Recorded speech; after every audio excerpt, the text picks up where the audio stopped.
The fluorescent lights in Davidson County Civil Courtroom 4B were the kind of cold white that made everything look like a crime scene. I sat on the defendant's bench, back straight as the pews at Greater Hope Baptist Church, where I'd spent 63 years learning to carry myself with dignity. Navy blazer, mama's pearl necklace, hair pulled back in a silver bun that took me 40 minutes to get right because my hands wouldn't stop shaking at 5 a.m. Not from fear, though. From something else. Something that felt like the moment before a storm breaks and you finally get to breathe again. 10 yards ahead, my daughter Keisha sat at the plaintiff's table in a black Tahari suit that probably cost more than my monthly pension. Her hair was pressed bone straight, laid with edges so sharp they could cut.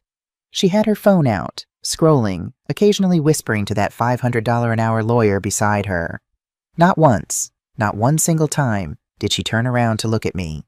Her mama. The woman who'd pushed for 19 hours to bring her into this world, who'd rocked her through colic and croup and every heartbreak from kindergarten through her first divorce. The woman she was now suing for $67,000. The charge? Elder financial abuse. According to the complaint her lawyer filed, I had systematically misappropriated funds from the Amara Williams Education Trust and showed clear signs of diminished mental capacity requiring immediate intervention and asset protection. In plain English, they were saying I stole my own grandbaby's college money because I was too old and confused to know better. The bailiff called, "All rise for the Honorable Judge Patricia Mendoza." I stood. My knees popped. Arthritis I'd earned from 38 years standing in front of fourth-grade classrooms. But I stood straight. Keisha stood too, smoothing her skirt like she was at a business meeting. Like her mama wasn't sitting 12 feet behind her, heart cracking down the middle. Judge Mendoza was a small Latina woman with steel gray hair and reading glasses on a chain. She looked at both tables with the kind of expression that said she'd seen every variety of human foolishness and wasn't impressed by any of it. "Be seated," she said. "Let's get started." I reached into my purse, the cognac-colored leather tote that was older than Keisha but still good because I took care of my things, and my fingers brushed against something small and hard. A red USB drive. 47 audio files. Evidence Keisha didn't know existed. I wasn't afraid anymore, because I had something they didn't expect. My name is Rosalind Mae Thompson, born April 12, 1963, at John Gaston Hospital in Memphis, Tennessee, to James and Coretta Freeman. Second of 5 children, all of us raised in a shotgun house on Mississippi Boulevard where the walls were thin, but the love was thick. Daddy was Reverend James Freeman of Mount Moriah Baptist Church. Mama was Nurse Coretta, worked the colored ward at the hospital back when they still called it that. We grew up watching both of them give everything they had to people who had nothing. Daddy's salary was modest, but he'd give his last dollar to a family who couldn't pay their light bill. Mama worked double shifts so we could have shoes without holes and coats for winter. Every Sunday night, without fail, Mama made red beans and rice. It was her stretch-the-dollar meal. Cheap, filling, made enough to feed all 7 of us, plus whoever from church needed a plate. She'd serve it up in her good china like it was a feast, and she'd say, "Baby, money is love made visible, but love ain't transactional. You give because you got a heart that beats, not because you expect something back." I carried those words with me through everything that came after. I married Robert Thompson in 1985. He was a postal worker, steady as sunrise, with a smile that could light up a room and hands that could fix anything. We had one child, Keisha Marie, born February 3, 1988. Robert used to hold her on his chest and say, "Rosie, we made something perfect." He died in 2007, pancreatic cancer, 52 years old. The life insurance paid out $180,000. I put it in a savings account and never touched it. That money felt sacred somehow, like Robert's last gift, his last way of taking care of us. I lived on my teacher's pension, $2,100 a month, and substitute teaching when they needed me. I didn't need much. The house was paid off. My needs were small. What mattered was making sure Keisha never struggled the way we did. The relationship before the break, Keisha was brilliant. Graduated Fisk University in 2010 with a degree in marketing. Beautiful, confident, the kind of daughter who made you proud just walking into a room. She married Jamal Williams in 2012, a software engineer who seemed solid, seemed like he had a good head on his shoulders. They had 2 babies, Amara in 2006, before they married, but I never judged, and Isaiah in 2014. I remember the day Keisha was 7 years old. She'd been begging for piano lessons because her best friend Shanice had a piano, and Keisha wanted to play like the lady at church. I saved for 11 months, took extra summer school classes, put aside $10 here, $20 there. In December 1995, I surprised her with a Baldwin upright piano, used, but I'd had it tuned and polished until it gleamed. She cried. Real tears, the kind children cry when they don't know how to hold joy. She threw her arms around me and said, "Mama, I'm going to make you so proud, I promise." That piano sits in their garage now, under a tarp, dusty and forgotten. But I remembered. I always remembered. From 2010 to 2024, 14 years, I gave them $28,000 for their down payment when they bought the house on Crestview Drive. Keisha called me crying, said they were short and the seller wouldn't wait. I transferred it the same day. $22,000 for Amara's private school tuition at Nashville Christian Academy. The public schools aren't good enough, Mama. You want your grandbaby getting a second-rate education? $450 every single month for 4 years. That's $21,600 for what Keisha called activity fees. Soccer, swimming, art camp, dance recitals. Things she said they just couldn't quite cover. $12,000 in what she called emergency loans. Car repairs when Jamal's truck broke down. The heating bill for 3 months when he was between jobs. Groceries? Always groceries, because feeding 2 growing kids is so expensive, Mama. Add the $4,000 trip to Cancun. I paid for their 10th anniversary because we really need this, Mama. We're drowning. $83,600. There was never a contract, never any paperwork. Just a daughter calling her Mama, and a mama who couldn't say no because saying no felt like failing at the one job that mattered most. Every time Keisha would say, "I'll pay you back, Mama," or "Don't worry, when things turn around, we'll take care of you." Or my personal favorite, "You know we're going to be the ones looking after you when you're old, right? This is just us taking care of family." I believed her. Lord help me, I believed her every single time. The breaking point. My older sister Loretta died on March 9th, 2024. She was 68 years old. We talked on the phone that Sunday after church, laughing about something stupid our cousin had posted on Facebook. By Tuesday morning, she was gone. Massive stroke in her sleep. The kind of death they call merciful because it's quick, but it sure doesn't feel merciful when you're the one left behind. Loretta was the person I called when Robert died. She held my hand through the whole funeral, sat with me in the dark nights after, when I thought I might lose my mind from grief. She called me every Sunday for 42 years. Every single Sunday. The funeral was scheduled for Saturday, March 16th at Greater Hope Baptist, followed by a reception at her house. Keisha called me Tuesday evening. "No hi, Mama. No how are you holding up? Just, Mom, I need you Saturday." My chest went tight. "Baby, I can't this Saturday. It's Aunt Loretta's funeral." Silence, then, "Can't you just go to the service and come back? It's not like she'll know the difference. Jamal and I have the investor pitch in Atlanta. We've had it planned for months." I gripped my kitchen counter so hard my knuckles went pale. "Keisha, it's my sister. My only sister. And I'm your only daughter. But I guess a dead woman matters more than your living family. Isaiah needs you, Mom. He only behaves for you. Jamal's parents are useless." "Keisha, whatever. I guess I know where I stand now. Good to know." She hung up. I stood in my kitchen. The same kitchen where I'd made her breakfast before school for 13 years. The same kitchen where I'd taught her to make Mama's red beans and rice. And I stared at Loretta's picture on my refrigerator. The one from her 70th birthday party last year, before any of us knew a blood clot was ticking like a time bomb in her brain. I thought that would be the end of it. A fight we'd smooth over after the funeral when emotions calmed down. I was wrong. Sunday, March 17th, I went to Keisha's house. I'd been going every Sunday for 14 years. I had my own key. "Just in case, Mama, your family, you should always be able to get in." My key didn't work. I stood on that porch, the porch I'd helped paint sage green because Keisha wanted it to pop, and tried my key 3 times. Tried the back door, knocked, rang the bell. I could hear the TV inside. Someone laughed. Nobody came. I sat in my Mercury Grand Marquis, Robert's car, the one I kept because it smelled like him sometimes. And I waited. 20 minutes. 30. Finally, I drove home. At 9:47 p.m., my email dinged. From Nelson & Associates Legal Counsel, re-notice of civil action number 2024-CV-8842 Rosalind Thompson, you are hereby notified that you are named as defendant in a civil lawsuit filed by Keisha Thompson Williams regarding misappropriation of funds totaling $67,000 from the Amara Williams Education Trust Fund. You are required to appear in Davidson County Civil Court on June 14, 2024, at 9 a.m.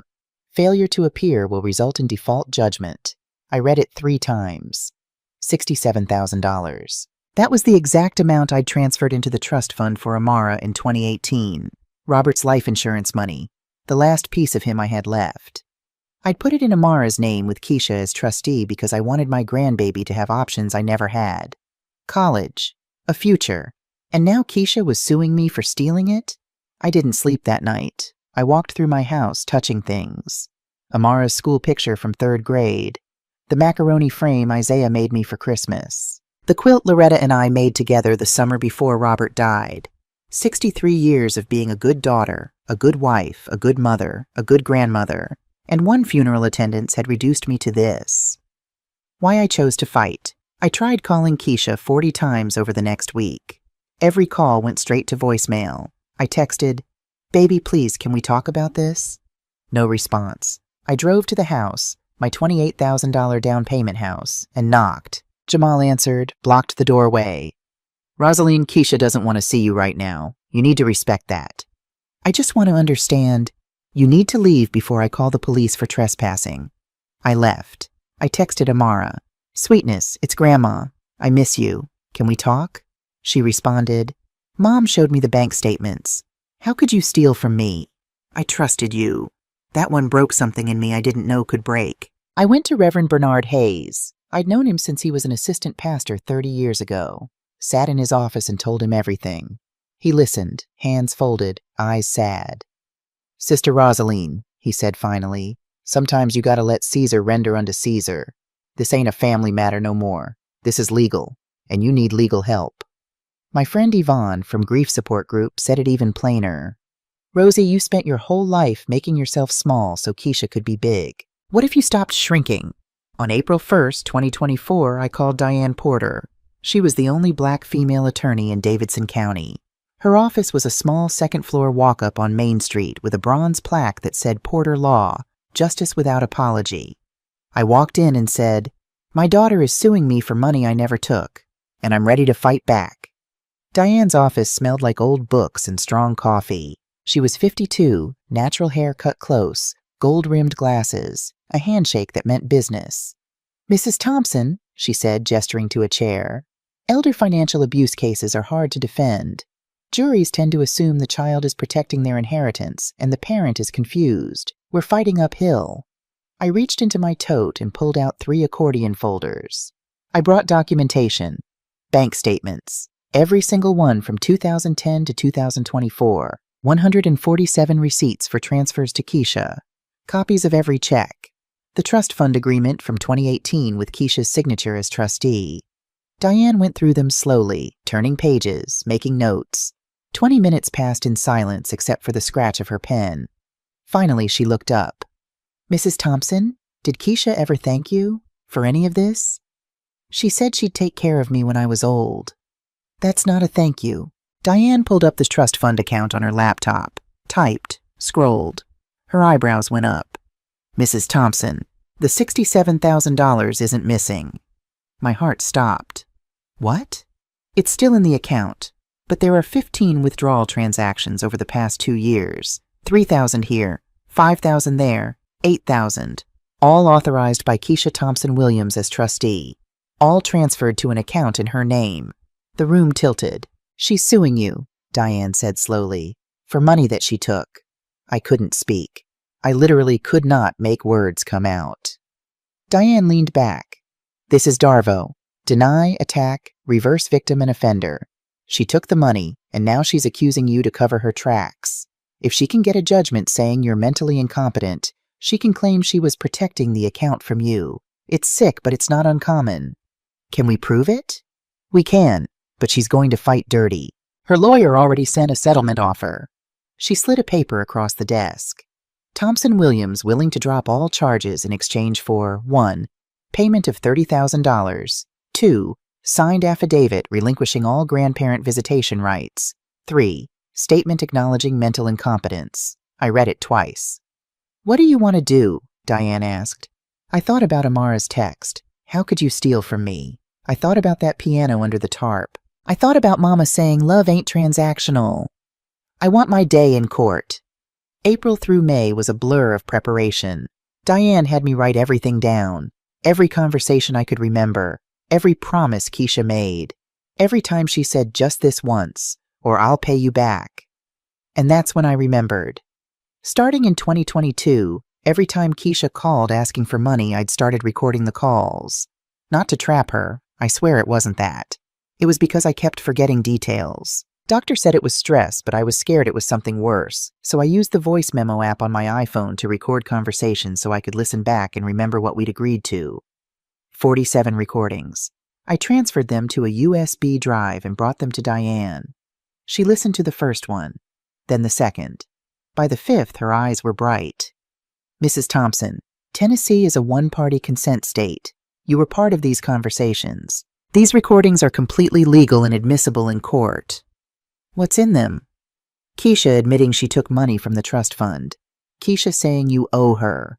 Keisha threatening to keep the grandkids away if you don't pay. This is gold. My hands shook. If I use these, she'll know I recorded her. Yes. She'll never forgive me. Diane's voice was gentle. "Rosie, she sued you. She changed the locks. She's already chosen a side." The church had mixed reactions. Reverend Hayes supported me, but worried. "That's your baby, Sister Rosie? You sure you want to do this in public?" Some of the church mothers whispered. I heard Miss Alberta say, "Maybe Rosalind is getting confused. My sister got like that at 60. But Yvonne stood firm. "Rosie, blood don't mean they get to bleed you dry. You fight." 2 nights before the trial, my phone rang at 2 a.m. Unknown number. I almost didn't answer, but something told me to pick up. "Grandma? Amara, baby, is that you?" Her voice was shaking. "I found something. In Mom's desk. Bank statements. Grandma, you didn't steal my college money. You put it there, and Mom took it out. She lied to me." I couldn't breathe. "I'm testifying," Amara said. "For you, not her."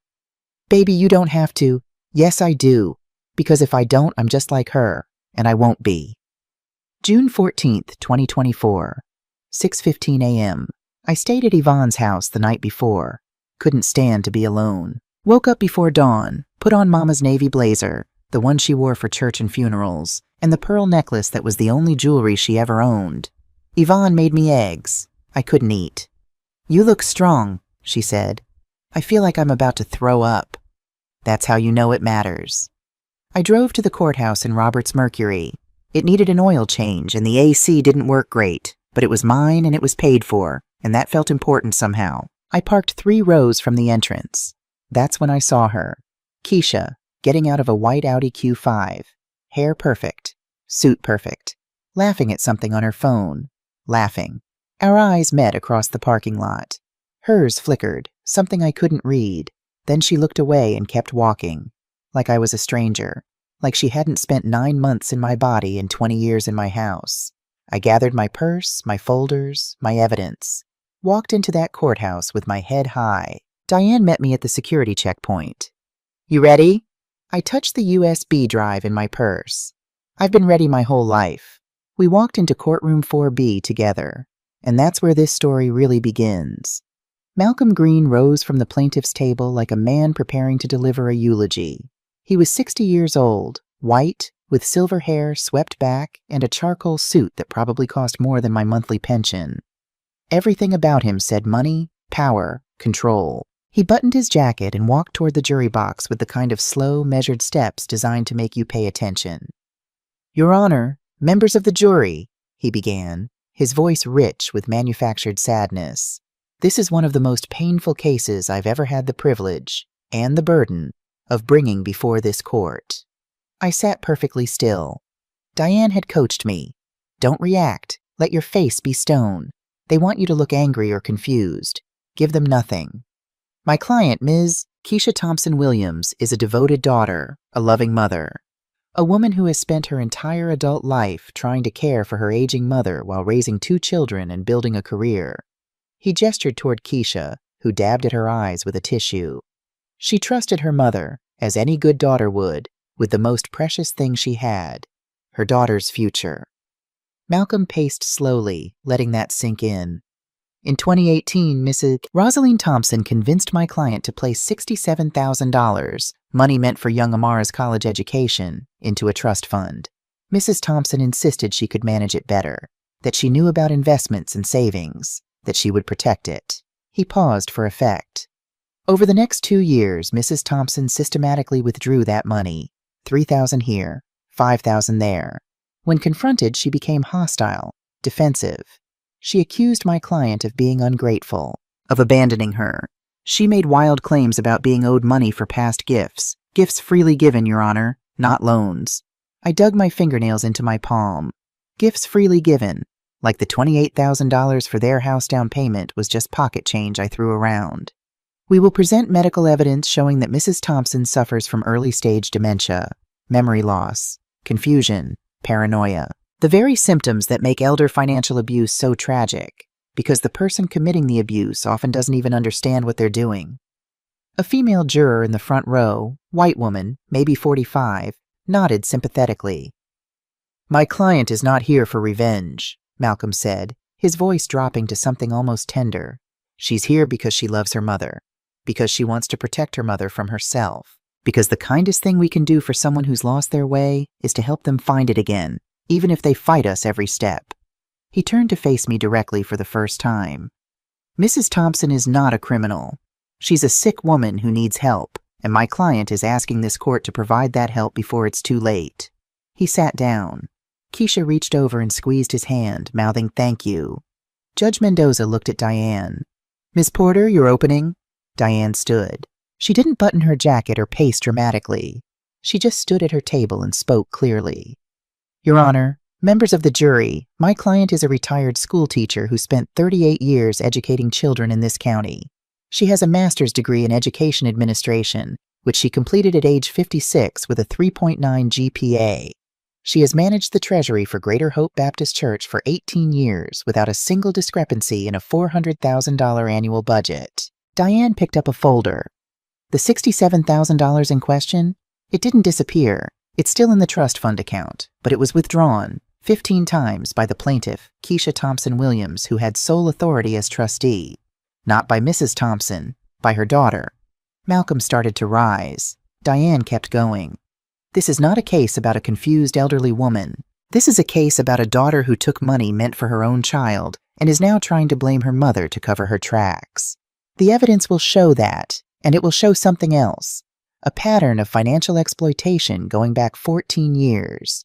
We will prove who the real victim is in this courtroom. And it's not the woman in the expensive suit crying crocodile tears. Judge Mendoza raised an eyebrow. Ms. Porter, keep the editorializing to a minimum. Yes, Your Honor. Diane sat down. Under the table, she touched my hand briefly. We got this, her eyes said. I wished I believed her. Malcolm called Jamal to the stand first. Strategic, get the son-in-law to establish the confused elder narrative before bringing in experts. Jamal wore a gray suit and a purple tie. He looked nervous, kept adjusting his collar. When he sat down in the witness box, he wouldn't look at me. Malcolm approached with a gentle smile. Mr. Williams, how long have you known Mrs. Thompson? 14 years, since Keisha and I started dating in 2010. And what was your relationship like with her? Good. Real good. She was always kind to me, welcoming, treated me like family from day one. When did that relationship change? Jamal shifted in his seat. Around 2022, maybe early 2023, she started acting different. Can you describe how? Forgetful. She'd call and ask the same question 3 times in one conversation.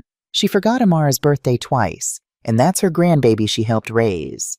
One time she showed up at our house at 10 at night convinced she was supposed to be babysitting, but we hadn't asked her to. 2 jurors wrote notes. Did her behavior ever become concerning? Hostile? Yes, sir. This past March, she called Keisha screaming about money, said we'd stolen from her, said if we didn't return what was owed, She'd make sure everyone knew what kind of daughter Keisha really was. My wife was terrified. Terrified of her own mother? Yes, sir. It wasn't the mama she knew anymore. I wanted to stand up and scream. I called because you had stolen from me. You took money meant for your daughter's future and spent it on God knows what. Diane rose for cross-examination. Her voice was calm, almost pleasant. Mr. Williams, you're a software engineer at TechBridge Solutions, is that correct? Yes, ma'am. What's your annual salary? Malcolm objected. Relevance, Your Honor? I'm establishing financial context, Diane said. Goes to motive. I'll allow it. Answer the question, Mr. Williams. Jamal hesitated. Around $147,000. And your wife Keisha works in pharmaceutical sales? Yes. Making approximately $85,000 annually? Something like that. Diane picked up a document. So your household income is roughly $232,000 per year. Yet between 2020 and 2024, you accepted $450 per month. That's $5,400 per year from a woman living on a pension of $2,100 per month. That's correct? She offered. I asked if it was correct, Mr. Williams. Yes. Why does a family earning $250,000 need financial assistance from a retired teacher making $25,000 a year? We had expenses. Kids are expensive. Diane nodded slowly. Let's talk about expenses. Are you aware that this court has subpoenaed your financial records? Jamal's face went pale. What? She pulled out another document. Bank records show that in 2023 alone, you withdrew $8,000 in cash at Cherokee Casino. That's in addition to credit card charges at the same location totaling $12,000. Mr. Williams, do you have a gambling problem? Malcolm shot up. Objection. This is character assassination. Your Honor, the plaintiff claimed they needed Mrs. Thompson's money for children's activities. I'm showing where the money actually went. I'll allow it, but tread carefully, Ms. Porter. Diane turned back to Jamal. Do you have a gambling problem, Mr. Williams? I went a few times. It wasn't a problem. $20,000 in 1 year at a casino, while taking money from your 63-year-old mother-in-law to supposedly pay for your children's swimming lessons. Does that sound like not a problem to you? We paid it back. You paid the casino back. Did you ever pay Mrs. Thompson back? Silence. I'll take that as a no. No further questions. Jamal stepped down, looking like he'd been hit by a truck. Keisha stared straight ahead, jaw tight. Two jurors, the older black woman and a Latino man in his 50s, exchanged glances. The tide was shifting, just a little, but it was shifting. Judge Mendoza called for a 90-minute lunch break. Diane and I walked to a small deli 2 blocks from the courthouse. I couldn't eat. I ordered chicken soup and stirred it in circles. You're doing great, Diane said. The jury saw Jamal squirm. They're starting to question the narrative. Keisha walked right past me in the hallway, I said quietly. Looked through me like I was glass. I know this is hard, Rosie, but we're not even to the good part yet. I pulled the red USB drive from my purse and set it on the table between us. You really think we should use these? Do you want to win? I want the truth to come out. Then yes, we use them. She picked up the drive, turned it over in her hands. But Rosie, you need to understand, once we play these recordings, Keisha will know you've been documenting her for 2 years. There's no coming back from that. Even if we win, your relationship with your daughter may be over. I thought about that for a long moment. Thought about every Sunday dinner I'd cooked for her. Every midnight call when she needed advice. Every time I'd said yes when I should have said not this time. She already took my money, my grandbabies, my peace of mind, I said. What else I got to lose? Your daughter. I met Diane's eyes. I lost her the day she decided I was an ATM instead of her mama. We're just making it official now. Diane nodded slowly and put the USB in her briefcase. Okay then, let's finish this. We walked back to the courthouse at 1:25. The afternoon session would start at 1:30. I saw Keisha in the hallway talking on her phone. She was laughing about something. Actually laughing. Like this was just another day at the office. I wondered if she ever thought about the piano, the one I'd saved 11 months to buy her. The one she swore would make me proud. Probably not. We filed back into the courtroom. Judge Mendoza took her seat. Mr. Green, call your next witness. The plaintiff calls Dr. Patricia Nkomo. And here we go. Dr. Patricia Nakomo was a black woman in her 50s, natural hair in neat twists, wearing a burgundy suit and glasses. She had credentials coming out of her ears: psychiatrist, specialist in geriatric mental health, 20 years of experience. Malcolm walked her through her CV, establishing her as an expert. Then he got to it. Dr. Nkomo, did you have an opportunity to review medical records pertaining to Mrs. Rosalind Thompson? I did. What did you find? Mrs. Thompson is 63 years old with a documented history of hypertension, type 2 diabetes, and notations in her 2022 medical file indicating memory concerns. Her primary care physician noted she missed 2 appointments and seemed confused about medication dosing during one visit. In your professional opinion, doctor, are these indicators of cognitive decline? They can be. Early-stage dementia often presents with exactly these symptoms: missed appointments, confusion about details, memory lapses. Malcolm nodded gravely. Would someone experiencing these symptoms be capable of responsibly managing $67,000? I would have serious concerns about their capacity, yes. Thank you, doctor. Diane stood for cross-examination. She didn't approach the witness stand, just stood at our table, relaxed. Dr. Nkomo, you never actually met Mrs. Thompson, did you? No, I reviewed her medical files. Medical files from 2022, 2 years ago. You're not aware of her current condition? I based my assessment on the available documentation. Are you aware that Mrs. Thompson completed a master's degree in 2019 with a 3.9 GPA? I was not. Are you aware she's been managing Greater Hope Baptist Church's treasury for 18 years, a budget of $400,000 annually, with 0 discrepancies or concerns raised? I didn't have that information. So your expert opinion is based on incomplete information provided exclusively by the plaintiff's legal team. Is that correct? Dr. Nkomo shifted. I based it on the medical records provided. Doctor, have you ever missed a medical appointment? Yes, of course. Does that mean you have dementia? Objection, Malcolm called. Argumentative. Sustained. Diane switched gears. Let me ask you this. What percentage of 63-year-old women in America have hypertension and type 2 diabetes? I don't have exact statistics. It's approximately 40%, doctor. Should we declare 40% of American women over 60 incompetent to manage their own finances? Of course not. Then on what basis are you declaring Mrs. Thompson incompetent? Silence. No further questions. Dr. Nkomo stepped down. She didn't look as confident as when she'd arrived. Malcolm called one more witness, a neighbor who claimed I'd seemed confused when she saw me at the grocery store in February. Diane demolished her in 3 questions. Did you speak to Mrs. Thompson? No. Did you examine her medically? No. So you're testifying that she looked confused from 20 feet away in the produce section? By 2:45 p.m., Malcolm rested his case. Judge Mendoza looked at Diane. Ms. Porter, your first witness? The defense calls Yvonne Brooks. Yvonne walked to the stand in a lavender dress and sensible shoes. She was 71 years old, retired, and had been my friend since we met at Grief Support Group 6 years ago. Diane asked her, "How do you know Mrs. Thompson?" "We met after her husband passed. Been friends ever since. We have coffee twice a week, go to church together, talk on the phone near every day." "Does she seem confused to you? Forgetful?" "Lord, no. That woman remembers everything. She helps me remember my doctor's appointments. She's sharp as a tack." "Has she ever mentioned her daughter or concerns about money?" "Oh, yes. Rosie worried all the time about whether she was doing enough for Keisha and those babies. Always asking herself if she should send more, do more. Woman gave until she had nothing left." Malcolm didn't even bother cross-examining.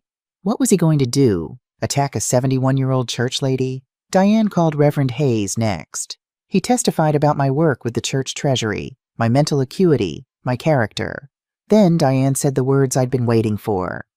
The defense would like to enter exhibits D12 through D58, audio recordings of phone conversations between Mrs. Thompson and the plaintiff, Keisha Thompson Williams. Malcolm exploded out of his chair.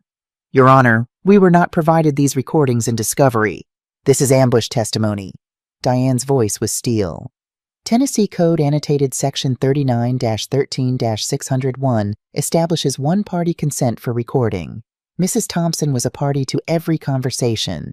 She had every legal right to record them.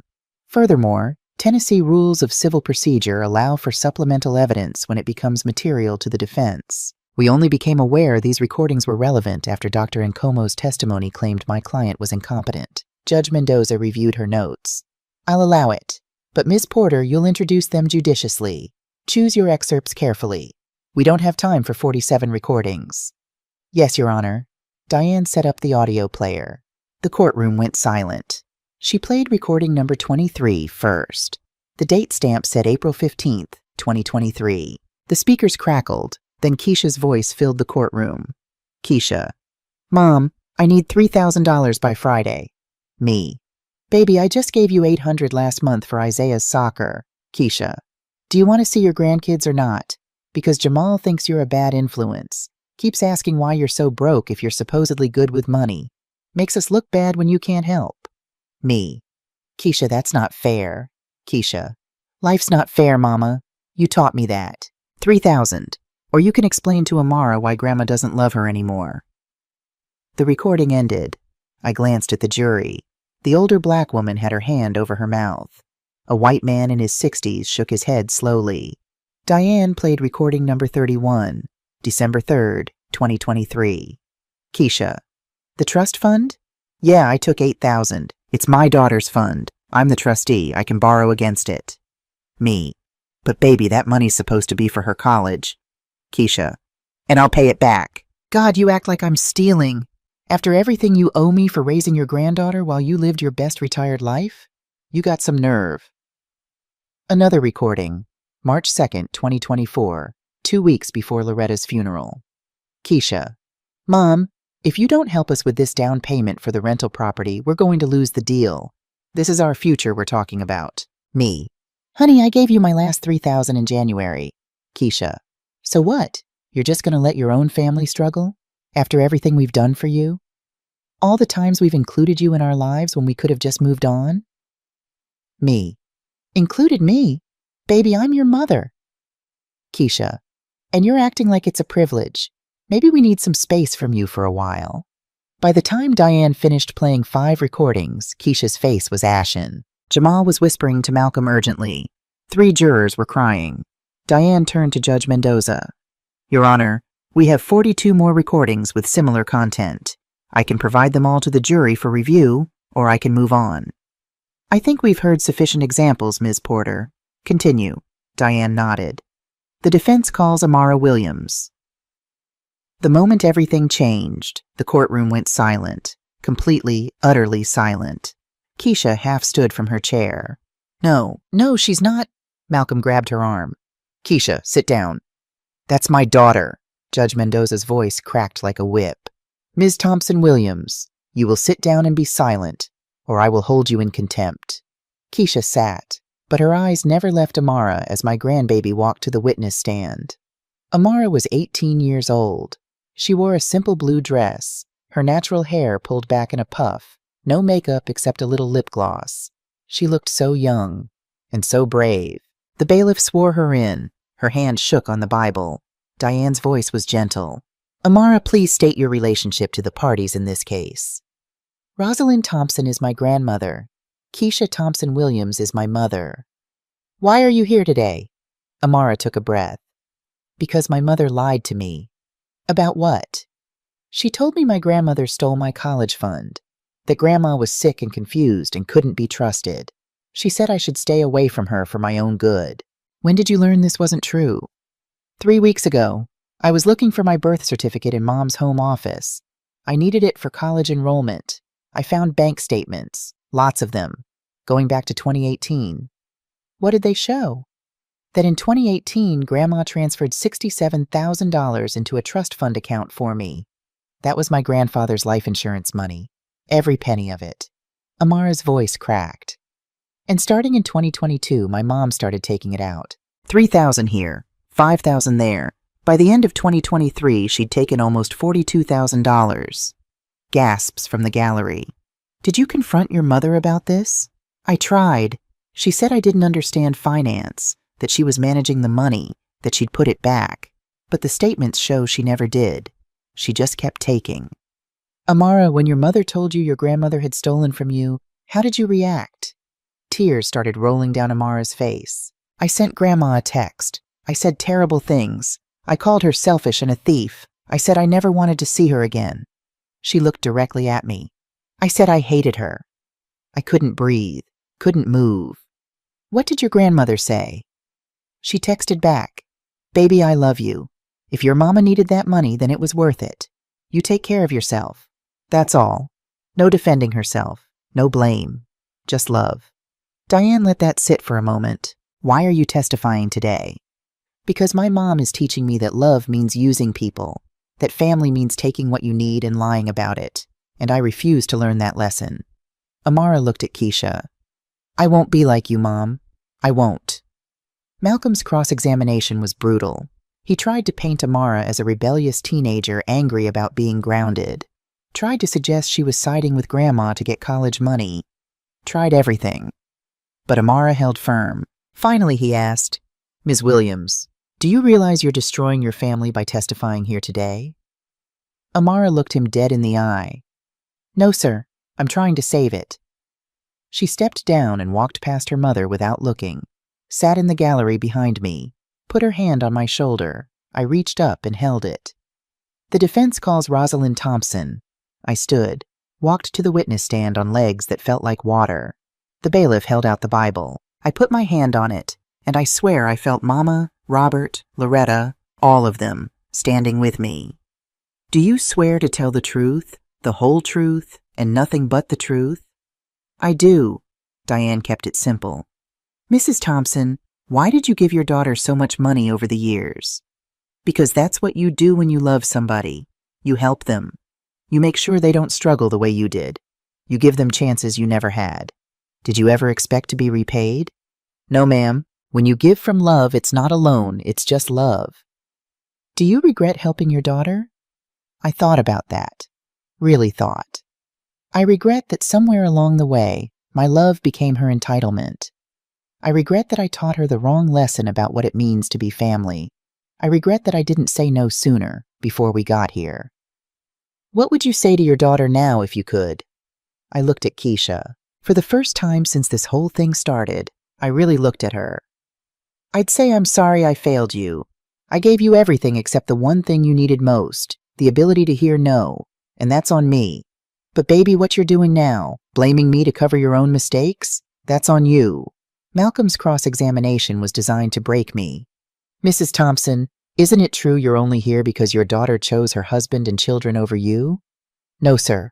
You're jealous of her success, her family, her life? No, sir. I'm proud of her. Or I was. Then why are you dragging her through this public humiliation? I looked at him, then at the jury. Because she's teaching my grandbabies that love means taking, that family means using people until they're empty, and I won't let that be their inheritance. I won't. So this is about revenge? No, sir. This is about truth. You really expect this jury to believe? I interrupted him. Diane had told me never to do that, but I couldn't help it. Mr. Green, I don't need them to believe anything. I brought receipts. I brought recordings. I brought bank statements. The truth is the truth whether they believe it or not. But I hope they do. Because if they don't, then I don't know what kind of world we're living in anymore. He had no response to that. I stepped down from the stand, walked back to my seat. It was 4:47 p.m. Judge Mendoza looked exhausted. We'll break for the day. Closing arguments tomorrow at 9 a.m., followed by jury deliberation. Court is adjourned. The gavel fell. Keisha rushed out of the courtroom without looking back. I sat there until the room emptied. Just me, Diane, and Amara. You did good, Grandma, Amara whispered. I held her close and cried into her hair. Tomorrow we'd know. Tomorrow the truth would either set me free or bury me. But tonight, I had my grandbaby back, and that was enough. I didn't sleep that night, not even a little. Amara stayed with me at my house, her first time back since March. We sat on the couch watching old episodes of The Golden Girls until 3 a.m., not really watching, just needing the noise to fill the silence. Around midnight, she fell asleep with her head on my shoulder, and I sat there frozen, afraid to move and wake her, memorizing the weight of her against me in case this was the last time. At 6 a.m., I got up and made coffee. Made enough for both of us, even though Amara didn't drink coffee yet. Just needed something to do with my hands. My phone buzzed. A text from Yvonne. "Praying for you, Rosie. God's got you." Another from Reverend Hayes. "Truth is louder than lies. Trust that." Nothing from Keisha. Not that I expected anything. Diane called at 7:15. "How you holding up?" "I'm scared," I admitted. "That's normal. But Rosie, you did everything right. You told the truth. You brought proof. Now we wait for 12 people to do the right thing." "What if they don't?" "Then we appeal. But I don't think we'll have to. I saw their faces yesterday. They heard you." At 8:30, Amara and I drove to the courthouse together. She wore a Howard University hoodie, the school she'd be attending in the fall, thanks to the scholarship she earned all on her own. I wore the same navy blazer, the same pearls. Armor. The courtroom was packed. Word had gotten around. I saw church members in the gallery, Miss Alberta, the Hendersons, the whole deacon board. Saw some of Keisha's friends, too, sitting on her side, whispering behind their hands. Keisha arrived at 8:55 wearing all black, like she was at a funeral. Maybe she was. Maybe we both were. Judge Mendoza took the bench at 9 sharp. "Counselors, your closing arguments. Mr. Green, you may proceed." Malcolm stood, straightened his tie, and addressed the jury with the same manufactured sadness he'd worn throughout the trial. "Ladies and gentlemen, over these past 2 days, you've heard a lot of emotion, a lot of accusations, a lot of hurt on both sides. But I want to bring you back to the simple facts." He paced slowly. "Rosalind Thompson is 63 years old. She has documented health issues. She missed medical appointments. She exhibited confusion. And yes, she gave money to her daughter over the years, but those were gifts, freely given. No one forced her." He paused at the jury box. "What my client is asking for is simple: protection for her mother and for her daughter's education fund. The recordings you heard? A daughter frustrated because her mother kept forgetting conversations. The money transfers? An attempt to protect assets from someone who was no longer capable of managing them. My client loves her mother. She's trying to help her. This isn't about greed or manipulation. It's about a family in crisis and a daughter trying to do the right thing in an impossible situation. I'm asking you to see past the anger and the hurt and recognize that Keisha Thompson Williams is not the villain here. She's a daughter who loves her mother enough to do the hard thing." He sat down. Keisha nodded, wiping her eyes. Diane stood. She didn't move from our table, just stood there and looked at each juror, one by one. "Mr. Green just asked you to see past the anger and hurt. I'm going to ask you to do the opposite. I want you to feel it, because that anger and hurt is evidence." She picked up the folder of bank statements. "These aren't just numbers. Every one of these withdrawals represents a choice. Keisha Thompson Williams chose to take $3,000 while her mother was eating ramen noodles to save grocery money. She chose to take $5,000 while her mother was skipping her own medications to afford the $450 she sent every month. She chose to take $8,000, then turn around and sue the woman she took it from." Diane's voice was steel. "You heard those recordings. That wasn't frustration. That was manipulation. Help me or you won't see your grandkids. That's not love. That's extortion. And when Mrs. Thompson finally said no, when she chose to attend her own sister's funeral instead of babysitting, the plaintiff didn't just get angry. She filed a lawsuit claiming her mother was incompetent. She let that sink in. Ladies and gentlemen, this case isn't complicated. A woman gave everything she had to her daughter. When she had nothing left to give, her daughter tried to take her dignity too. The evidence is clear. The recordings are clear. The bank statements are clear. The only question is whether you're going to hold Keisha Thompson Williams accountable for what she's done." Diane sat down.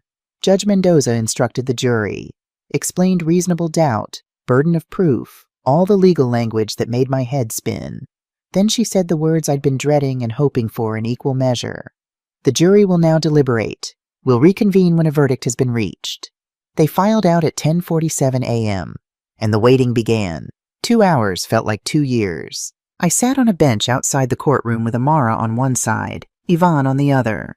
Diane paced the hallway, checking her phone every 30 seconds, even though they'd call her when the jury was ready. Keisha and her team disappeared into a conference room. I caught a glimpse of her through the window, head in her hands, Jamal rubbing her back. Part of me wanted to go to her. Part of me always would, I guess. You can't just turn off 36 years of being someone's mother. At 12:15, Reverend Hayes brought us sandwiches from the deli. I couldn't eat, but I appreciated the gesture. At 12:50, Diane's phone rang. She answered, listened, then looked at me. "They're ready." My heart stopped. Already? Quick deliberation can go either way. Could mean it was obvious. Could mean they're split and someone folded. She squeezed my shoulder. "Either way, we're about to find out." We filed back into the courtroom. I sat down and Amara reached over to hold my hand. Her palm was sweaty. Or maybe that was mine. Keisha walked in, saw Amara sitting with me, and something flickered across her face. Pain, maybe. Or anger. I couldn't tell anymore. Judge Mendoza entered. "All rise." We stood. "Be seated. I understand the jury has reached a verdict?" The foreman stood, a black woman in her 50s with gray locks and kind eyes. She was a librarian, I'd learned during jury selection, a grandmother herself. "We have, Your Honor." "Please read the verdict." The foreman unfolded a piece of paper. The room was so quiet I could hear my own heartbeat. "In the matter of Thompson-Williams versus Thompson, case number 2024-CV-8842, we the jury find in favor of the defendant, Rosalind Thompson." The courtroom erupted. Gasps, whispers. Someone behind me whispered, "Thank you, Jesus." I couldn't move, couldn't breathe. Diane grabbed my hand. The foreman continued. "Furthermore, we find that the plaintiff, Keisha Thompson-Williams, has engaged in fraudulent misrepresentation and misappropriation of trust fund assets. We recommend this court refer the matter to the Davidson County District Attorney for potential criminal investigation." Keisha made a sound, something between a gasp and a sob. Jamal went pale, but the foreman wasn't done. Additionally, we find that the plaintiff's claims of the defendant's mental incompetence are without merit and appear to have been made in bad faith to support a fraudulent legal action. Judge Mendoza took the verdict form, reviewed it, then looked at both tables. "The jury's verdict is entered into record. Furthermore, I am ordering the following remedies. Ms. Keisha Thompson-Williams, you are ordered to repay the full sum of $67,000 to the Amara Williams Education Trust within 90 days. Failure to do so will result in wage garnishment and potential contempt charges." Keisha slumped in her chair. "Additionally, you are ordered to pay $15,000 in court costs and legal fees to Mrs. Rosalind Thompson within the same time frame." Judge Mendoza's voice hardened. "I am also issuing a protective order. Ms. Thompson-Williams, you may not deny, restrict, or interfere with Mrs. Thompson's access to her grandchildren, Amara and Isaiah Williams. Violation of this order will result in contempt of court and potential modification of custody arrangements." She paused, looking directly at Keisha. "Ms. Thompson-Williams, I've been on this bench for 19 years. I've seen a lot of family disputes. But I have rarely seen someone weaponize the court system against their own mother the way you have attempted to do here. You took money meant for your daughter's future. When confronted, you tried to paint your mother as incompetent to cover your tracks. That is not just dishonest. It's cruel.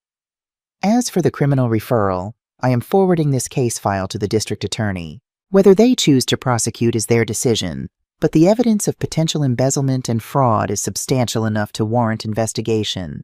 She looked at me. "Mrs. Thompson, I'm sorry you had to endure this. Your only crime appears to be loving your daughter too much. That's not a crime. It's a tragedy.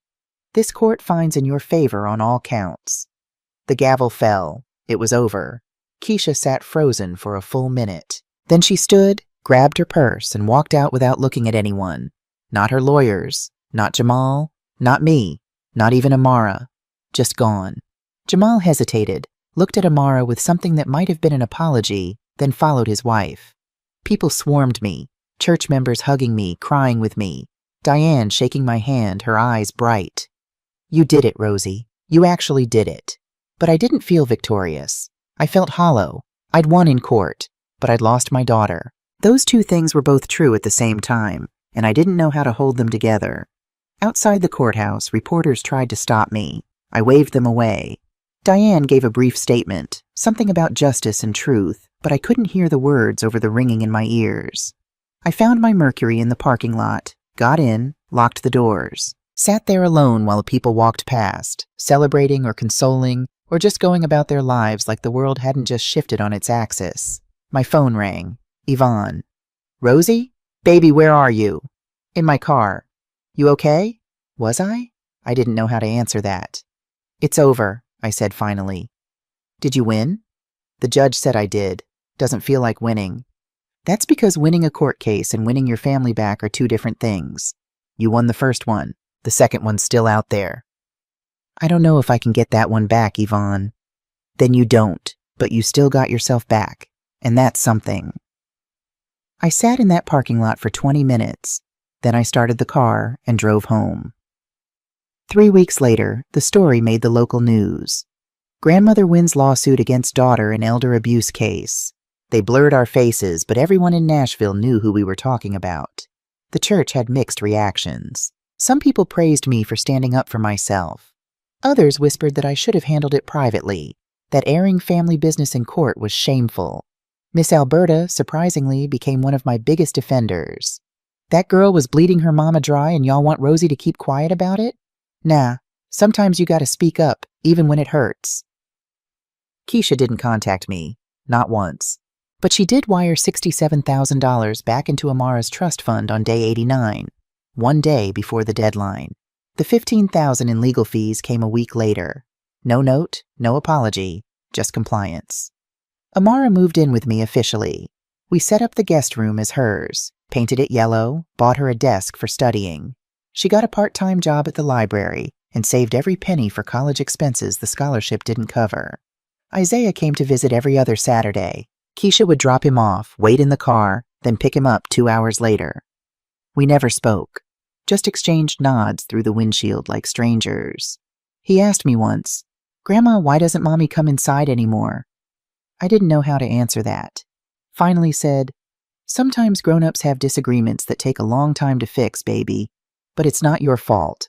None of this is your fault. Do you still love her?" That one was easier. Every single day, even when it hurts. I used $40,000 from the repaid trust fund to pay for Amara's first year at Howard. The remaining $27,000 I donated to establish the Loretta Washington Memorial Scholarship Fund for underprivileged Black students in Davidson County. Seemed right. Loretta always said money should flow where it could do the most good. 4 months later, September came.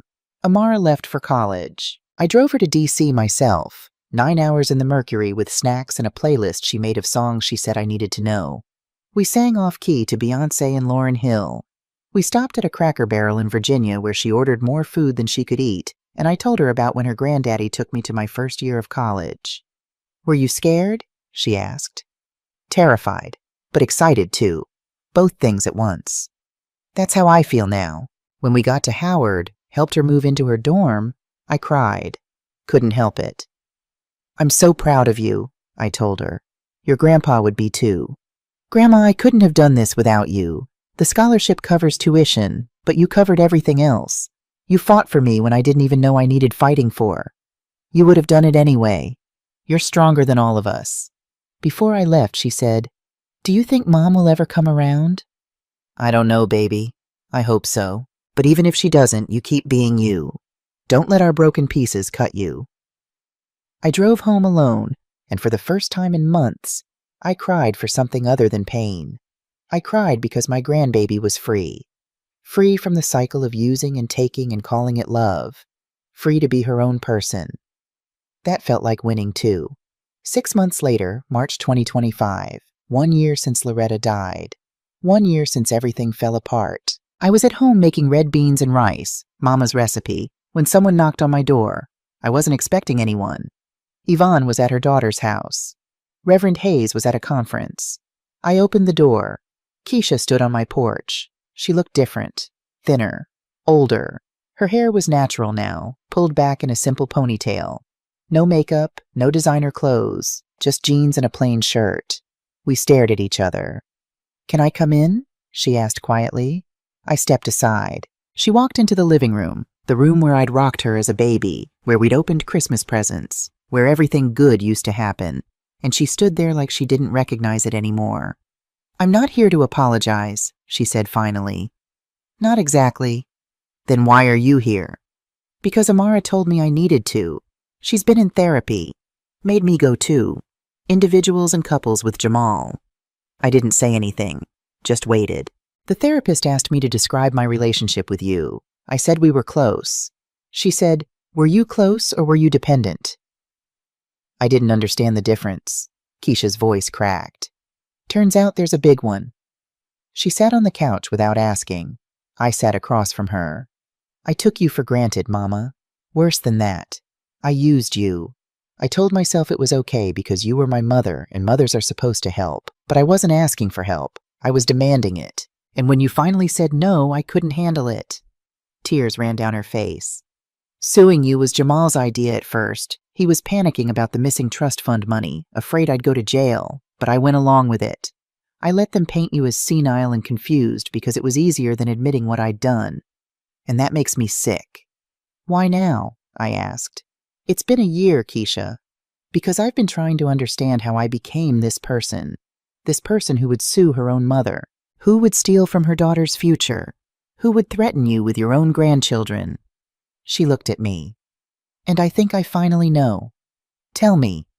You never taught me boundaries. You just gave and gave and gave until I thought that's what love was. You emptying yourself out for me. So I learned to take. And when you stopped giving, I didn't know how to function. I panicked. I lashed out. She wiped her eyes. I'm not saying it's your fault. My therapist is very clear about that. I made my choices. I'm responsible. But Mama, you taught me the wrong lesson about love. And I taught it to myself over and over until I couldn't see anything else. I sat with that for a long moment. You're right, I said finally. I did teach you wrong. I showed you that love means sacrifice without limit. That mothers don't get to say no. That family means giving until you break. I met her eyes. And I'm sorry for that. I can't undo what I did, Keisha said. I can't give you back the year we lost or the trust I broke. But I want to try something different, if you're willing. What's that? Start over. Not as mother and daughter trying to get back what we had. As two adults who want to figure out what we could have. With boundaries. With honesty. With respect. I don't know if I can trust you again, Keisha. I know, and I don't blame you. But I'm asking for a chance to earn it back. Slowly. On your terms. I looked at my daughter. The baby I'd loved from her first breath. The girl who'd broken my heart more thoroughly than I knew hearts could break. I'm willing to try, I said. But I need you to know something. I love you. I will always love you. But I will never again let that love make me small. You understand? She nodded. I understand. And if you ever threaten my access to those grandbabies again, we're done. Forever. Are we clear? Crystal. We sat in silence for a while. Not comfortable, not healed. Just there. The red beans smell good, she said finally.